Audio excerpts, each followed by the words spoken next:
Hello students, this is Shivani Dogra and welcome back to my YouTube channel.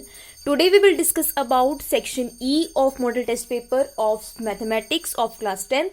So इससे पहले वाली videos में हम सेक्शन A, B, C और D discuss कर चुके हैं. अब हम डिस्कस करेंगे सेक्शन E के बारे में. So सेक्शन E में आपको 2 क्वेश्चंस करने हैं. एक 29th क्वेश्चन है और एक है आपका 30th क्वेश्चन. सो आपको इन दोनों क्वेश्चन में कोई एक क्वेश्चन करना है. 29th क्वेश्चन में भी आपको चॉइस है और जो आपका 30 क्वेश्चन है इसमें भी आपको चॉइस मिलेगी, राइट. सो आपको इसमें 2 ही क्वेश्चन अटेम्प्ट करने हैं. इन दोनों में से आपको ये कर सकते हो और इन दोनों में से भी आप कोई एक क्वेश्चन अटेम्प्ट कर सकते हो. सो फर्स्ट क्वेश्चन है आपका, a tower stands vertically on the ground. अब यहाँ पे ग्राउंड दिए, यहाँ पे आएगा ground. A tower stands vertically on the ground. एक टावर है जो कि वर्टिकली है ग्राउंड के ऊपर. From the point on the ground which is 15 metre away from the foot of the tower. यानी कि जो एक पॉइंट ले लिया मैंने ग्राउंड के ऊपर, वहां से वो जो टावर है वो 15 मीटर जो है वो दूर है. और आपको एंगल ऑफ एलिवेशन दिया है 60 डिग्री. आपको फाइंड आउट करनी है टावर की हाइट, राइट. सो इस क्वेश्चन को हम सबसे पहले क्या करेंगे, डायग्राम ड्रॉ करेंगे. डायग्राम की हेल्प से हम लोग इस क्वेश्चन को समझेंगे. सो आपको सबसे पहले दिया क्या है वो देख लो. Tower stands vertically on the ground, यानी ग्राउंड के ऊपर एक टावर है. तो मैं एक टावर ड्रॉ कर लूंगी. मान लो ये आपका एक टावर है, राइट. इसको मैंने नाम दे दिया ए बी. अब आगे बोला है from the point on the ground which is 15 metre away from the foot of the tower.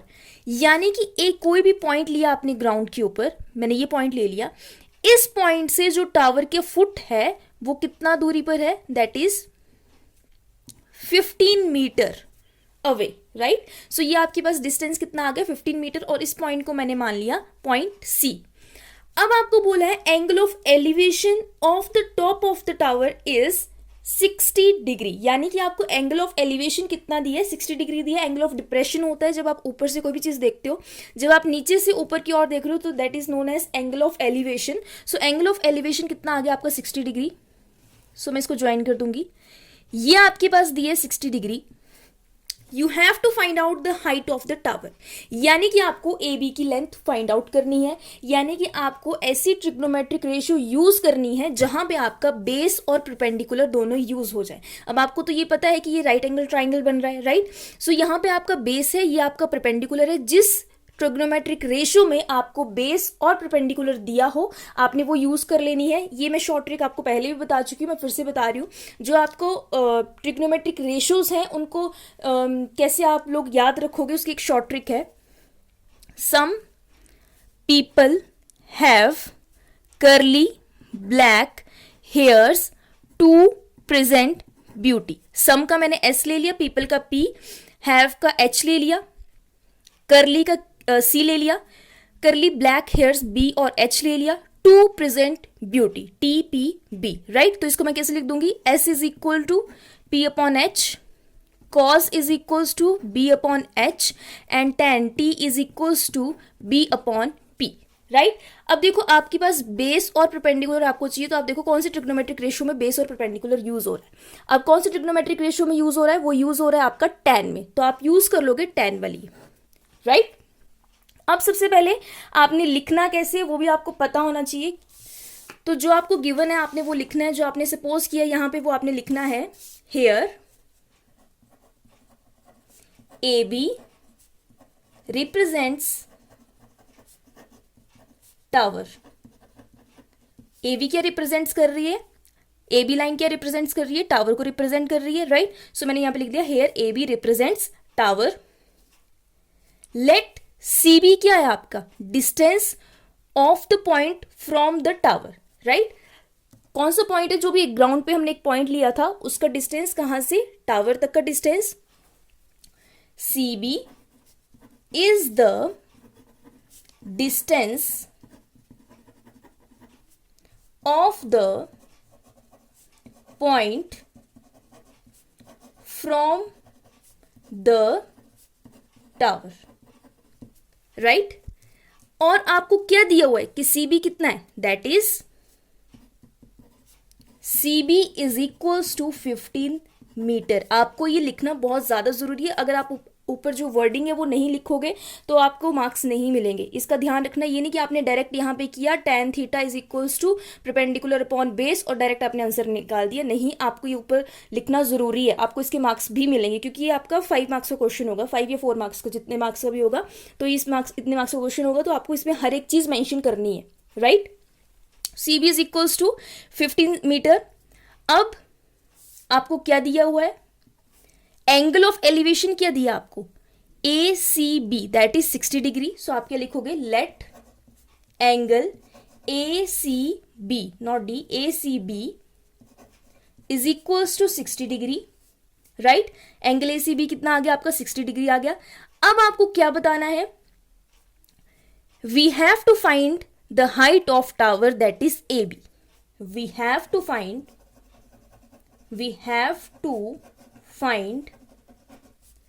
height of tower that is AB। हमें टावर की हाइट फाइंड आउट करनी है, that is AB, right. So अब आप यहां पे देख चुके कि आपको tan परपेंडिकुलर अपॉन बेस ले लेना है। तो tan theta is equals to perpendicular upon base. अब आपके पास यहां पे थीटा यानी कि एंगल कितना है, 60 डिग्री का। तो tan 60 degree is equals to perpendicular is AB upon base is BC। ये आ गया आपके पास, राइट। अब आप क्या करोगे, AB की वैल्यू आपको फाइंड आउट करनी है। अब tan 60 डिग्री की वैल्यू कितनी होती है, दैट इज √3। AB की वैल्यू आपको फाइंड आउट करनी है और BC आपको कितना दिया है, 15। मैं इसको इस तरफ ले जाऊंगी, 15 √3 is equals to AB, that is AB की वैल्यू कितनी आ गई, 15 √3 मीटर। फिर आप लास्ट में ये भी लिख दोगे, therefore height of tower that is AB is equals to 15 √3 metre, right. अब देखो इतना सा क्वेश्चन है, यहां पे आपको हर एक चीज मेंशन करनी पड़ेगी क्योंकि आपका लेंथी क्वेश्चन है। ये आपका आई थिंक 4 मार्क्स का क्वेश्चन होगा, चेक कर लेना एक बार, मैं श्योर नहीं हूं, मुझे इतना ध्यान नहीं रहा अभी। तो जितने मार्क्स का क्वेश्चन होगा 4 या 5 मार्क्स का, तो आपको हर एक चीज इसमें मेंशन करनी पड़ेगी, तभी आपको फुल मार्क्स मिलेंगे, अदरवाइज नहीं मिलेंगे। सो इस चीज का ध्यान रखना आप। Now next question is how many silver coins 1.75 centimetre, यहाँ पे मीटर आपको गिवन है, सेंटीमीटर आएगा यहाँ पे। अगर आप मीटर से आंसर निकालोगे तो आपका आंसर नहीं आएगा। 1.75 centimetre in diameter and of thickness 2 millimeter must be melted to form a cuboid of dimensions 5.5 centimeter, 10 centimeter and 3.5 centimeter, right? So आपको ये बोला है कि एक सिल्वर कॉइन है जिसका डायमीटर आपको 1.75 सेंटीमीटर, आपका जो सैम्पल पेपर है उसमें 1.75 मीटर दिया है, लेकिन जब आप 1.75 मीटर से आंसर निकाल रहे हो तो आपकी n की वैल्यू जो है वो फ्रैक्शन फॉर्म में आ रही है, विच इज नॉट पॉसिबल। सो आपका यहाँ पे 1.75 सेंटीमीटर आएगा। जो आपका फाइनल पेपर होगा वहां पे उसमें कोई क्वेश्चन में कोई भी प्रॉब्लम नहीं होती, मीन्स कोई भी उसमें गलती नहीं होती। सैम्पल पेपर में कभी कभी गलती हो जाती है, राइट। सो आपने कंफ्यूज नहीं होना चाहता कि जो आपका फाइनल पेपर होगा उसमें भी कुछ ना कुछ मिस्टेक हो सकती है, उसमें कोई मिस्टेक नहीं होगी। सो आपके पास ये आगे 1.75 सेंटीमीटर आपको डायमीटर दिया है सिल्वर कॉइन का, और आपको थिकनेस दी है 2 मिलीमीटर की। आपको बोला कि वो जो सिल्वर कॉइन है उसको मेल्ट करके क्या बना दिया गया, एक क्यूबॉइड बना दिया गया। अब क्यूबॉइड की डायमेंशन आपको गिवन है 5.5 सेंटीमीटर और 10 सेंटीमीटर और 3.5 सेंटीमीटर, मीन्स लेंथ, ब्रेड्थ और हाइट आपको गिवन है, राइट। तो सबसे पहले तो आपको ये पता होना चाहिए कि जो आपका सिल्वर कॉइन है वो किस फॉर्म में होता है, उसका जो शेप होती है वो किस फॉर्म में होती है। तो सिल्वर कॉइन की मीन्स सिल्वर कॉइन के कोई भी कॉइन है उसकी जो शेप होती है वो किस शेप में होती है, किस फॉर्म में होती है, जो उसकी शेप होती है दैट इज इन सिलेंडर। सो आपके पास आ गई ये सिलेंडर, राइट। अब आपको दिया है कि diameter of silver coin is 1.75 centimetre. So diameter कितना दिया आपको, 1.75 सेंटीमीटर, और आपको इसकी क्या दी है, थिकनेस दी है दैट इज 2 मिलीमीटर, 2 मिलीमीटर, यानी कि आपको हाइट दी है 2 मिलीमीटर। अब आपको बोला गया है कि इस तरह से जो सिल्वर कॉइन्स हैं वो मेल्ट किए गए और उससे बना दिया गया क्यूबॉइड। अब क्यूबॉइड क्या होता है, जिसकी लेंथ, ब्रेड्थ और हाइट जो होती है वो डिफरेंट होती है, उसको आप बोलते हो क्यूबॉइड। और क्यूबॉइड की आपको डायमेंशंस गिवन है, दैट इज लेंथ आपको 5.5 सेंटीमीटर दी है, ब्रेड्थ 10 सेंटीमीटर दी है, और आपको हाइट दी है 3.5 सेंटीमीटर। अब आपको ये बताना है कि कितने सिल्वर कॉइन्स ऐसे हैं जिनको मेल्ट करके आपका एक क्यूबॉइड बना, राइट। सो आप इसको कैसे करोगे, सबसे पहले आप वॉल्यूम निकालोगे सिल्वर कॉइन्स का, n सिल्वर कॉइन्स का, और वॉल्यूम निकालोगे क्यूबॉइड का, उसको आप कंपेयर कर दोगे। क्यों कंपेयर करोगे, क्यों इक्वल रखोगे। अब देखो, जब मैंने सिल्वर कॉइन्स को मेल्ट किया, राइट, जब भी मैंने सिल्वर कॉइन्स को मेल्ट किया तो उसका जो मटेरियल था उस मटेरियल से मैंने बना दिया क्यूबॉइड। अब सिल्वर कॉइन में जितना भी मटेरियल यूज्ड हुआ है वो मैं कैसे निकाल सकती हूँ, bye find out the volume. अगर मुझे सिल्वर कॉइन्स का वॉल्यूम पता लग जाए और मुझे क्यूबॉइड का वॉल्यूम पता लग जाए तो मैं उसको इक्वल रख सकती हूँ। क्यों, क्योंकि जितना मटेरियल आपका सिल्वर कॉइन्स बनाने में यूज हुआ था उतना ही मटेरियल आपका क्यूबॉइड बनाने में यूज हुआ है। तो आपके पास क्या आ जाएगा, volume of n silver coins किसके इक्वल आ जाएगा, वॉल्यूम ऑफ क्यूबॉइड, राइट। अब स्टार्ट करते हैं, क्वेश्चन करना है कैसे। सबसे पहले तो वही चीज जो आपको गिवन है वो आपको लिखना है। सो आपको गिवन क्या है यहां पे, आप वो देख लो। गिवन दैट के सबसे पहले तो आपने ये लिख लेना कि coins are in cylindrical shape, आपने मेंशन करना है coins are in cylindrical shape. So coins are in cylindrical shape, जो भी आपके कॉइन्स हैं वो सिलेंड्रिकल शेप में है। अब हाइट ऑफ सिलेंड्रिकल कॉइन या फिर हाइट ऑफ सिलेंडर या फिर हाइट ऑफ कॉइन, आप कुछ भी लिख सकते हो। क्यों, क्योंकि आपने ऊपर मेंशन कर दिया कि कॉइन्स जो है वो सिलेंड्रिकल शेप में, right. So height of cylindrical coin, जो कि मैंने h मानी, इज इक्वल्स टू 2 मिलीमीटर। कितना आ गया, 2 मिलीमीटर आ गया। अब मिलीमीटर को मुझे सेंटीमीटर में कन्वर्ट करना पड़ेगा, क्योंकि मुझे बाकी जितनी भी यूनिट्स दी हुई हैं, जितनी भी टर्म्स दी हुई हैं, वो किस यूनिट में है, वो है आपकी सेंटीमीटर की फॉर्म में। तो मैं इसको सेंटीमीटर में कन्वर्ट कर लूंगी। 1 सेंटीमीटर में 10 मिलीमीटर होते हैं, तो 1 मिलीमीटर में कितने सेंटीमीटर हो जाएंगे, दैट इज 1/10। सो मैं 1/10 से इसको मल्टीप्लाई कर दूंगी, 2/10 मिलीमीटर। आपके पास क्या आ जाएगा, 0.2 मिलीमीटर, राइट। अब आपके पास क्या आ जाएगा, रेडियस। सबसे पहले तो रेडियस तो दिया, पर डायमीटर निकाल लेते हैं। सबसे पहले जो गिवन है वो निकाल लेते हैं, फिर हम निकालेंगे उसको। Diameter of cylindrical coin, that is d is equals to 1.75 centimetre, ये आपको गिवन है।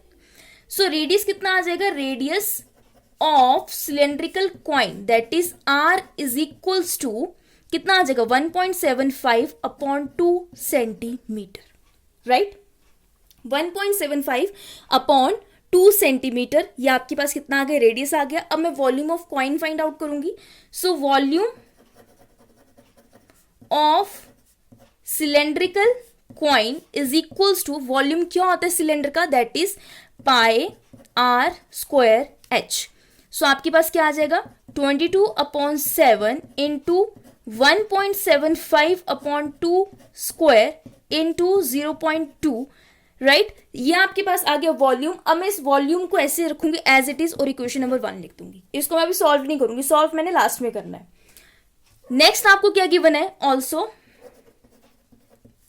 लेंथ ऑफ क्यूबॉइड, क्यूबॉइड की आपको लेंथ कितनी दी हुई है, that is 5.5 centimetre, 5.5 centimetre. Breadth, इसको मैंने L मान लिया, small l। Breadth of cuboid that is small b is equals to 10 centimetre. And height of cuboid, अब देखो हाइट में यहां पे ऑलरेडी h मान चुकी हूं, तो यहां पे मैं क्या मानूंगी, h1 is equals to 3.5 centimetre. Volume of cuboid is equals to length into breadth into height, length into breadth into height होता है वॉल्यूम। सो क्या आ जाएगा आपके पास, 5.5 इंटू 10 इंटू 3.5, इक्वेशन नंबर 2। इसको मैं क्या करूंगी, सॉल्व नहीं करूंगी। अब मेरे पास क्या बोला गया है कि जब मैंने n कॉइन्स को मेल्ट किया गया तो मैंने बनाया cuboid. So volume of n coins is equals to volume of cuboid. So ये चीज मैं यहां पे लिखूंगी, n कॉइन्स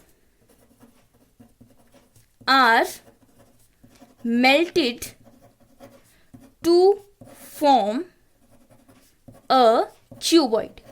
जब आपने n कॉइन्स को मेल्ट किया तो उसका क्या बन गया, क्यूबॉइड बन गया. सो आपके पास क्या आ जाएगा, therefore volume of n coins is equals to volume of cuboid. जो n कॉइन का वॉल्यूम था वो किसके इक्वल आ गया, वॉल्यूम ऑफ क्यूबॉइड के इक्वल आ गया. अब वॉल्यूम ऑफ n कॉइन कितना दिया आपको, सबसे पहले तो आपने ऊपर जो वॉल्यूम है वो निकाला किसका है, एक कॉइन का वॉल्यूम निकाला है. तो n कॉइन का वॉल्यूम कितना हो जाएगा, आप क्या करोगे, इस कॉइन के वॉल्यूम को किससे मल्टीप्लाई कर दोगे, n से. n इंटू 22/7 इंटू, इसको मैं 2 टाइम्स लिख लूंगी, 1.75/2 into 1.75/2 into 0.2 is equals to 5.5 into 10 into 3.5. Right. अब जो यहाँ पे न्यूमिनेटर में वो डिनोमिनेटर में चले जाएंगे और जो डिनोमिनेटर में है वो किस में चले जाएंगे, न्यूमिनेटर में चले जाएंगे. सो मैं इसको कन्वर्ट कर लूंगी. n is equals to 5.5 into 10 into 3.5 upon, into upon के पहले ऊपर वाला लिख लेते हैं, 7 इंटू 2 इंटू 2, फिर क्या आ जाएगा 22 इंटू 1.75 इंटू 1.75 इंटू 0.2. राइट. अब जो आपका ये पॉइंट है इसको आप किस फॉर्म में ले लोगे, इसको आप 100 और 10 की फॉर्म में ले लोगे. सो आपके पास क्या आ जाएगा, यहां पे लिख देती हूं, n is equals to 55 into 10 into 35 into 7 into 2 into 2 upon 22 into 175 into 175 into 2 into, अब देखो 5.5 में एक पॉइंट था उसका क्या आ जाएगा 10, 3.5 में था उसका भी आ जाएगा 10. अब आपके पास यहाँ पे डिनोमिनेटर में था 1.75 के साथ, तो ये 102 टाइम्स आ जाएगा क्योंकि 2 टाइम्स आपका 1.75 है, और फिर क्या आ जाएगा 0.2 के साथ है, तो आपके पास यहाँ पे कितना आ जाएगा 10. राइट. 10 से 10 कट गया, 0 से 0 कट गया, 2 से 2 कैंसिल हो गया. अब 2 1 जा 2, 2 1 जा 2, 2 1 जा 2, 11 आ गया, 11 1 जा 11 एंड 11 5 जा 55. राइट. अब देखो 7 से आपका 175 कट जाएगा, 7 1 जा 7, 7 2 जा 14, 3 कैरी, 7 5 जा 35. राइट. अब इसको काट देते हैं 5 से, 5 7 जा 35 एंड 5 5 जा 25. अगेन 7 1 जा 7, 7 2 जा 14 एंड 7 5 जा 35, 25 आ गया. ये 5 से ये 5 कट गया. अब आपके पास कितना बच गया, 25 बच गया आपके पास. तो आपके पास 25 4 जा कितने होते हैं, 100 होते हैं. अब डिनोमिनेटर में आपके पास कुछ नहीं बचा, तो आपके पास क्या आ गया 10 इंटू 4 इंटू 10. सो आपके पास आंसर कितना आ गया 400. That is n is equals to 400. So आप लास्ट में ये भी लिखोगे, क्या पूछा क्या था आपसे, हाउ मेनी सिल्वर कॉइन्स, कितने सिल्वर कॉइन्स चाहिए आपको क्या क्यूबॉइड बनाने के लिए. सो आप क्या लिखोगे, therefore total number of silver coins is equals to 400. Right. So ये आ गया आपका 29th क्वेश्चन का सेकंड पार्ट. इन दोनों में से आपको कोई क्वेश्चन करना था, सो आपने ये कर लेना है पेपर में, आप ध्यान से करना है इन सब क्वेश्चंस को. नाउ नेक्स्ट क्वेश्चन इज आपका 30th क्वेश्चन है. 30th क्वेश्चन में आपको क्या करना है, 30th क्वेश्चन जो है वो आपका एक मॉड का क्वेश्चन है. सो आप इसको कैसे करोगे, अ सर्वे conducted on 20 household in a locality by a group of students resulted the following frequency table for number of family members in a household. यानी कि क्या किया गया, एक सर्वे किया गया 20 हाउस होल्ड में, 20 हाउस होल्ड है वहाँ पे इन लोकेलिटी आपको जो है वो उसकी फ्रीक्वेंसी दी हुई है, नंबर ऑफ फैमिली मेंबर्स जो भी है, फैमिली साइज कितना है, फैमिली मेंबर्स कितने हैं, सब कुछ आपको बताया हुआ है। आपको इसका फाइंड आउट करना है मोड, यहाँ पे मैंने लिखा नहीं है लेकिन आपको इसमें मोड फाइंड आउट करना है। सो मोड आप कैसे फाइंड आउट करते हो, सबसे पहले तो आपको मोड का फॉर्मूला पता होना चाहिए, राइट। सो मोड का फॉर्मूला आपके पास क्या होता है, आपने फॉर्मूला लिख लेना, उसके बाद मैं उसकी एक्सप्लेनेशन करती हूँ कि मोड का फॉर्मूला होता क्या है, क्या क्या चाहिए होता है आपको उसमें। सो मोड आपके पास क्या होता है, mode is equals to L plus F1 minus F naught upon 2F1 minus F naught minus F2 into H, right. अब आपके पास L क्या है इसमें और F1 क्या है, F नोट क्या है, 2F मतलब F1 F नोट और F2 क्या है और H क्या है, आपको ये पता होना चाहिए। सो जो आपका L होता है that is known as lower class, L को आप बोलते हो lower class, F1 F note और F2 और फिर आपके पास आ गया H। जो आपके पास F1 होता है वो होता है मॉडल क्लास, यानी कि फ्रीक्वेंसी होती है मॉडल क्लास की। जो भी आपकी मॉडल क्लास आप लोगे उसकी फ्रीक्वेंसी क्या है, उसको आप बोलते हो F1, राइट। फिर उसके बाद F नॉट क्या होता है, F नॉट होता है आपका प्रीसीडिंग मॉडल क्लास, यानी कि मॉडल क्लास से पीछे वाली फ्रीक्वेंसी। फॉर एग्जाम्पल, मैं एग्जाम्पल के थ्रू से आपको समझाती हूँ। जैसे आपने मॉडल क्लास ले ली एक 2 to 3 आपने मॉडल क्लास ली। अब मॉडल क्लास आप निकालते कैसे हैं, जिसकी मैक्सिमम क्लास फ्रीक्वेंसी होती है उसको लेते हो आप। जैसे आपके पास है फ्रीक्वेंसी आपको दी है, यहाँ पे मैं एक एग्जाम्पल ले रही हूँ 2 3 9 4 1, तो यहाँ पे सबसे मैक्सिमम फ्रीक्वेंसी कितनी किसकी है, 9 की फ्रीक्वेंसी सबसे ज्यादा है। अब 9 की फ्रीक्वेंसी सबसे ज्यादा है तो इसी को मैं क्या लूंगी, मॉडल क्लास लूंगी। फिर मॉडल क्लास की मैं क्या लूंगी, lower frequency that is known as L, उसको आप बोलते हो एल। अब जो मॉडल क्लास के सामने वाली फ्रीक्वेंसी होती है that is known as F1। जो मॉडल क्लास के ऊपर वाली फ्रीक्वेंसी होती है प्रीसीडिंग मॉडल क्लास, ठीक है, तो उसको आप क्या बोलते हो F नॉट, और जो मॉडल क्लास के नीचे वाली फ्रीक्वेंसी होती है उसको आप बोलते हो F2, राइट। अब ये एग्जाम्पल से आपको समझ में आ गया होगा।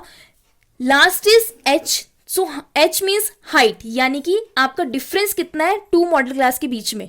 तो आपके पास यहाँ पे डिफरेंस कितना है, अगर मैं 3 - 2 ले लूँ तो इसका डिफरेंस है 1, तो H की वैल्यू आपकी आ जाती है 1। तो इतना आपको समझ में आ गया होगा। सो सबसे पहले आपने ये लिख लिया, इसको आपने समझ लिया। अब जो आपको गिवन है आप वो लिखोगे, यहाँ यहीं से समझ लेते हैं हम लोग।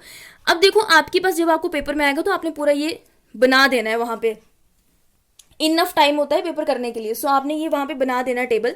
अब आप यहाँ पे देखो जो आपकी मैक्सिमम क्लास फ्रीक्वेंसी है वो किसकी है, मैक्सिमम क्लास फ्रीक्वेंसी आपकी 8 की, राइट। अब 8 की मैक्सिमम क्लास फ्रीक्वेंसी है तो मॉडल क्लास क्या आ जाएगी आपकी 3 to 5 मॉडल क्लास आ जाएगी।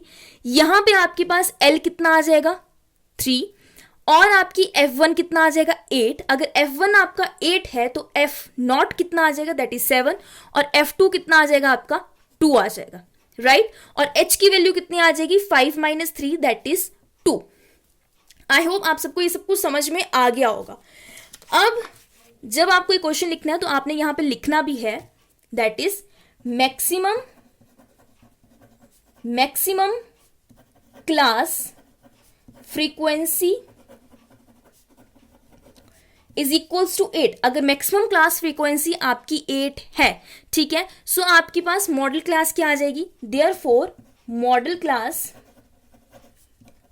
Class is equals to 3 to 5। 3 to 5 आपकी मॉडल क्लास आ जाएगी। सो देयरफॉर आपके पास L की वैल्यू कितनी आ जाएगी, यहां पे नीचे लिख लेंगे L की वैल्यू कितनी आ जाएगी 3। F1 की वैल्यू कितनी आ जाएगी, यहां से देखो F1 की वैल्यू कितनी आ जाएगी आपके पास, F1 की वैल्यू आपके पास आ जाएगी 8, राइट। सो F1 की वैल्यू मेरे पास यहां पे आ गई 8। अब F नॉट की वैल्यू कितनी आ जाएगी 7।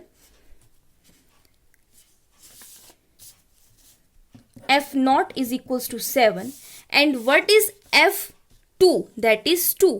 जो आपकी इस साइड वाली होगी वो F2 होती है और जो ऊपर वाली होती है वो क्या होती है F नॉट होती है। तो 2 आ गया आपके पास।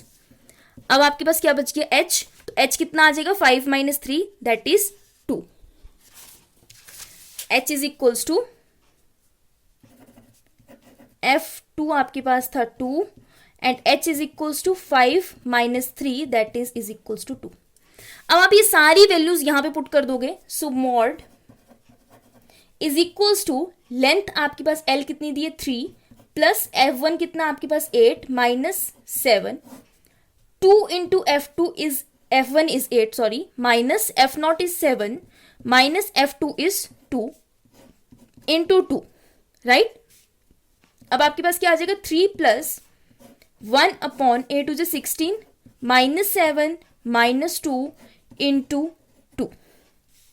अब आपके पास कितना आ जाएगा 3 प्लस 1 अपॉन 16 माइनस 7 माइनस 2 कितना हो जाएगा 9 हो जाएगा, इंटू 2 आ गया आपके पास। अब मैं यहां पे लिख रही हूं इज इक्वल्स टू 3 प्लस, अब 16 माइनस 9 कितना हो जाएगा 7 हो जाएगा, 1 अपॉन 7 इंटू 2, तो आपके पास ये कितना आ गया 3 प्लस 2 अपॉन 7, राइट। अब मैं इसका एलसीएम ले लूंगी, एलसीएम कितना आ जाएगा 21 प्लस 2, एलसीएम इसका आ जाएगा 7, तो आपके पास कितना आ जाएगा ये 23 अपॉन 7, राइट। अब आप इसको डेसिमल में भी कन्वर्ट कर सकते हो, सो डेसिमल में अगर मैं इसको कन्वर्ट कर दूंगी तो मेरे पास आंसर आ जाएगा 3.28। सो आपके पास मोड कितना आ जाएगा 3.28 is your mode, right. So I hope आपको ये वाला क्वेश्चन भी समझ में आ गया होगा। अब हम नेक्स्ट क्वेश्चन करेंगे। Next question is again of surface area and volume, यानी कि अगर आप सरफेस एरिया एंड वॉल्यूम को अच्छे से करके जाते हो तो उससे काफी क्वेश्चंस आपके जो हैं वो कवर अप हो जाएंगे, राइट। सो आपके पास नेक्स्ट क्वेश्चन है metallic spheres of radii 6 centimetre 8 centimetre 10 centimetre are melted, again melting का क्वेश्चन आ गया आपके पास, melted to form a single solid sphere, find the radius of resulting sphere. यानी कि आपको क्या बोला गया है कि एक आपके पास 3 स्फीयर्स हैं जिसका एक का रेडियाई है 6 सेंटीमीटर, दूसरे का है 8 सेंटीमीटर एंड तीसरे का है आपके पास 10 सेंटीमीटर। जब उन तीनों स्फीयर्स को मेल्ट किया गया तो आपके पास एक रिजल्टिंग स्फीयर बना, तो आपका जो वो स्फीयर है उसकी आपको क्या निकालना है, एक रेडियस फाइंड आउट करना है। सो आपके पास स्फीयर कितने हैं 3 स्फीयर्स हैं, ये मैंने 3 स्फीयर्स ड्रॉ कर लिए, आपके पास 3 स्फीयर्स हैं, राइट। ये मैंने 3 स्फीयर्स ड्रॉ कर लिए। Now radius of first sphere is 6 centimetre, second is 8 centimetre and third sphere is 10 centimetre. जब आपने इन तीनों स्फीयर्स को मेल्ट किया तो आपने क्या बना दिया, एक बड़ा स्फीयर बना दिया। अब आपको इस स्फीयर का रेडियस फाइंड आउट करना है, राइट। ये स्फीयर का आपको रेडियस फाइंड आउट करना है। सो आप रेडियस कैसे फाइंड आउट करोगे, अगेन मैं वही चीज बोलूंगी, पीछे भी हमने ये चीज किया, जब आप वॉल्यूम लेंगे तीनों स्फीयर्स का तो वो किसके वॉल्यूम के इक्वल आ जाएगा, वो वॉल्यूम आपका बड़े जो स्फीयर है उसके इक्वल आ जाएगा, जो रिजल्टिंग स्फीयर है उसके वॉल्यूम के इक्वल आ जाएगा, राइट। सो मैं फर्स्ट स्फीयर का वॉल्यूम निकालूंगी, फिर सेकंड का, फिर थर्ड का, फिर तीनों को प्लस कर दूंगी और उसको मैं किसके इक्वल रख दूंगी, जो आपका रिजल्टिंग स्फीयर है उसके इक्वल रख दूंगी, उसके वॉल्यूम के इक्वल रख दूंगी और मेरे पास आर की वैल्यू आ जाएगी। सो निकालना कैसे है, सबसे पहले तो वही लिखेंगे जो आपको गिवन है, let radius of first sphere that is r1 is equals to 6 centimetre, right. So आपके पास यहाँ पे r1 is equals to 6 centimetre ऐसे लिख लिया मैंने। अब वॉल्यूम भी लिख लूंगी मैं साथ साथ में, वॉल्यूम ऑफ फर्स्ट स्फीयर, इसको मैं v1 मान लूंगी, v1 is equals to, अब वॉल्यूम क्या होता है स्फीयर का 4/3 पाई आर स्क्वायर। अब मैंने r1 माना तो ये मैं r1 लिख दूंगी ऐसे करके, 4/3 पाई 6 स्क्वायर, बस मैं इतना ही करूंगी, इससे आगे मैंने इसको सॉल्व नहीं करना है। याद रखना जितनी आप कैलकुलेशन को सिंपल बनाओ उतना आपको क्वेश्चन जो है वो जल्दी से निकल जाएगा, आसानी से निकल जाएगा। आपने इसकी कैलकुलेशन आगे नहीं करनी है, इक्वेशन 1 मान लिया, आगे क्या लिखोगे, radius of second sphere that is R2 is equals to 8 centimetre. तो वॉल्यूम कितना आ जाएगा, volume of second sphere that is V2 is equals to 4/3 pi R2 square, right. Sorry square नहीं होता, यहाँ पे क्यूब होता है, मैंने गलत लिख दिया, यहाँ पे भी क्यूब आएगा एंड अगेन यहाँ पे भी क्यूब आएगा। अब R2 क्यों लिया, क्योंकि मैंने इसका वॉल्यूम R2 माना था। सो मेरे पास क्या आ जाएगा 4/3 पाई 8 का cube. Equation number 2, radius of third sphere that is R3 is equals to 10 centimetre. ये आपको 10 सेंटीमीटर गिवन है। So volume of third sphere V3 कितना आ जाएगा 4/3 पाई R3 का क्यूब। R3 क्यों लिया, क्योंकि अगेन मैंने इसका जो रेडियस था वो कितना माना था, R3 माना था। सो 4/3 पाई 10 का क्यूब आ जाएगा और इसको इक्वेशन नंबर 3 मान लिया। अब मैंने तीनों के क्या निकाल लिए, वॉल्यूम निकाल लिए। अब मैं तीनों को सम अप कर लूंगी तीनों का और किसके इक्वल रख दूंगी, रिजल्टिंग, जो आपका रिजल्टिंग स्फीयर है उसके इक्वल रख दूंगी। तो आप क्या लिखोगे, सबसे पहले तो आप एक चीज और मान लेना कि लेट रेडियस ऑफ रिजल्टिंग, जो आपका रिजल्टिंग क्यूबॉइड है उसका रेडियस मान लेना, resulting cuboid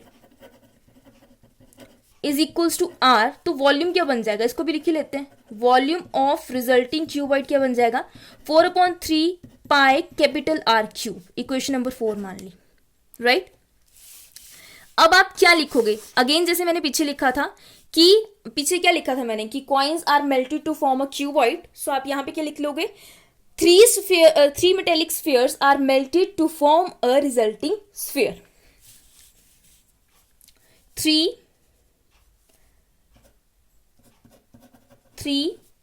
metallic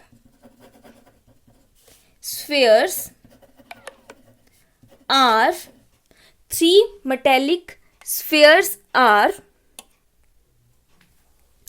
melted to form a resulting sphere। तो आपके पास यहां पे क्या आ जाएगा, मेटेलिक स्फीयर, तो देयरफॉर वॉल्यूम ऑफ रिजल्टिंग, जो आपका रिजल्टिंग स्फीयर है, sphere is equals to volume of 3 spheres that is V is equals to, इसको मैं V मानूंगी, V is equals to V1 plus V2 plus V3, right. अब मैं यहां पे वैल्यूज पुट करूंगी और मेरे पास आंसर आ जाएगा। सो आगे वाली शीट में लिखती हूँ मैं इसको, आगे वाली शीट्स में। सो यहाँ पे आपके पास आ जाएगा V आपके पास कितना है, V कितना आपके पास 4/3 pi capital R cube is equals to V1 कितना है 4/3 pi 6 cube plus 4/3 pi 8 cube plus 4/3 pi 10 cube. ये सब कुछ आप ऑलरेडी ऊपर निकाल चुके हो, राइट। अब देखो यहाँ पे 4/3 पाई 4/3 पाई 4/3 पाई कॉमन है, सो मैं बाहर ले लूंगी। 4/3 pi r cube is equals to 4/3 pi, मेरे पास अंदर क्या बच गया 6 cube plus 8 cube plus 10 cube. So अब यहाँ पे 4/3 पाई इस तरफ है तो मैं इसको इस तरफ ले जाऊंगी तो इसका इनवर्स हो जाएगा, रेसिप्रोकल हो जाएगा। R cube is equals to 3/4 into pi, अब यहाँ पे पाई ऊपर था तो यहाँ पे नीचे आ गया, into 4/3 pi 6 cube plus 8 cube plus 10 cube. So 4 से 4 कैंसिल हो गया, पाई से पाई, 3 से 3, तो R cube is equals to 6 का क्यूब कितना होता है, 6 का क्यूब होता है 216 प्लस 8 का क्यूब होता है आपके पास 112 एंड 10 का क्यूब तो पता ही होगा 1000। सो अब आप इसको जब आप इसका प्लस करोगे सो आपके पास क्या आ जाएगा 1728, राइट। अब आपको इसका क्यूब रूट निकालना पड़ेगा। अब आप बोलोगे मैम हमें तो पता ही नहीं इसका क्यूब रूट कैसे क्या आएगा, है ना। सो आप क्यूब रूट इसका प्राइम फैक्टराइजेशन से निकाल सकते हो। तो कैसे निकालोगे, आपने वहां पे कंफ्यूज नहीं होना है कि क्यूब रूट ये क्या है, हम इसको कैसे निकालेंगे। आपने डायरेक्ट प्राइम फैक्टराइजेशन करनी है। जब भी आप ऐसी चीजों में फंस जाते हो ना, स्क्वायर रूट या क्यूब रूट निकालते हो, तो आपने क्या प्राइम फैक्टराइजेशन करनी है और 3 के पेयर्स बनाने जब आप क्यूब रूट निकाल रहे हो, और जब आप स्क्वायर रूट निकाल रहे हो तो 2 का पेयर बना देना है। सो आपके पास कितना आ जाएगा 1728, 2 8 16, 1 कैरी, 2 6 12, 2 4 8, लास्ट में 4 है, अगेन 2 से जाएगा, 2 4 8, 2 3 6, 2 2 4, अगेन 2 से जाएगा, 2 2 4, 2 1 2, 2 6 12, 2 1 2। अब इस स्टेप को ध्यान से करना है, यहाँ पे 16 है तो आपको 2 डिजिट्स लेने पड़ेंगे, यानी कि यहाँ पे आपका 0 भी आएगा। बच्चे काफ़ी टाइम यहाँ पे 18 लिख देते हैं और आंसर गलत आ जाता है। 2 5 10, 2 4 8, अगेन 2 से जाएगा, 2 2 4, 2 7 14, 3 से जाएगा, 3 9 27, 3 3 और 3 और 1। तो आपके पास कितना आ गया, देखो यहाँ पे पेयरिंग बनाओ 3 की, 2 2 और 3। तो आपके पास ये कैसे बन जाएगा, R cube is equals to 2 into 2 into 3 का cube, that is R cube is equals to 2 3 6, 6 2 12, यानी कि 12 का क्यूब होता है, and r is equals to 12, right. Therefore volume of, radius of resulting cuboid is equals to 12 centimetre, right. So आपके पास answer आ गया 12 centimetre. So this is your answer and this is all about section E. अब हम section E भी खत्म कर चुके हैं, इट मीन्स आपका मॉडल टेस्ट पेपर कंप्लीट हो गया है। आई होप आप सभी को ये वीडियोस पसंद आई होंगी, आप सभी को समझ में आया होगा, और मेरे चैनल को ज़रूर लाइक शेयर और सब्सक्राइब करना। Thank you.